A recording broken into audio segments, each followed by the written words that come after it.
Ngayong araw, samahan niyo akong magluto ng ginisang sayote na may sardinas. Una, hiwain muna natin yung mga sangkap, sibuyas, bawang, at kamatis.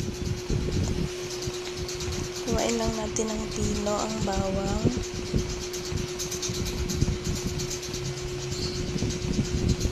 At hiwain na rin natin ang sayote.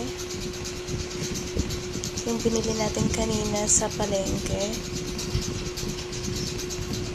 Hiwain lang natin siya ng maninipis tsaka maliliit para pag ginisa natin, mabilis lang din siyang lumambot. At pagkatapos, nagsaing na rin ako.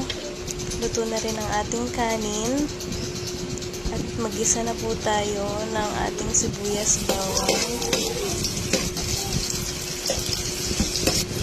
Isama na rin natin ang kamatis. Pag ganyan na siyang malambot, pwede natin ilagay yung sardinas na isasahog natin sa sayote. Isa-gisa lang natin siya. At ilagay na rin natin ang gulay na sayote. Haluin lang natin.